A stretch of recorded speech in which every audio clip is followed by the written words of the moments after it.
خلاص مجلس النواب وافق على قانون الإيجار القديم، وفي انتظار نشره في الجريدة الرسمية والعمل به خلال الأيام القليلة القادمة. تعال أقول لك كمستأجر وكمالك تعمل إيه في اليومين الجايين دول عشان تأمن نفسك.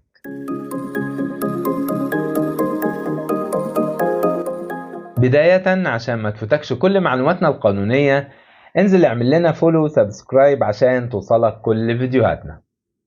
وهنبدأ بالمستأجر. فوفقا لنص المادة 4 من القانون، واجب على مستأجري الوحدات السكنية دفع أجرة للمالك بقيمة 250 جنيه شهريا، وده بداية من أول شهر مستحق الدفع بعد إقرار القانون، وده لحين انتهاء اللجان من تحديد الأجرة الجديدة.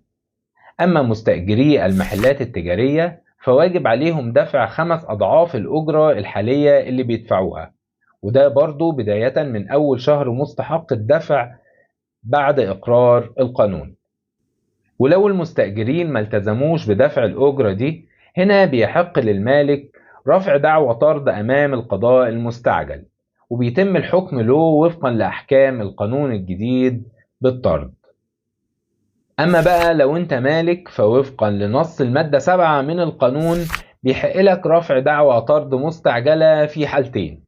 الحالة الأولى في حالة ترك المستأجر للوحدة مغلقة لمدة أكتر من سنة دون مبرر، والحالة التانية في حالة امتلاك المستأجر لوحدة صالحة للاستعمال لذات الغرض، والحالتين دول بينطبقوا على السكني والتجاري. وفي النهاية أنا ما بنقلش رأيي، أنا بوضح معلومة قانونية صحيحة. ولو عجبك محتوانا واستفدت منه ادعمنا بلايك عشان الفيديو يوصل لغيرك والكل يستفيد، ونتقابل إن شاء الله في معلومة قانونية جديدة.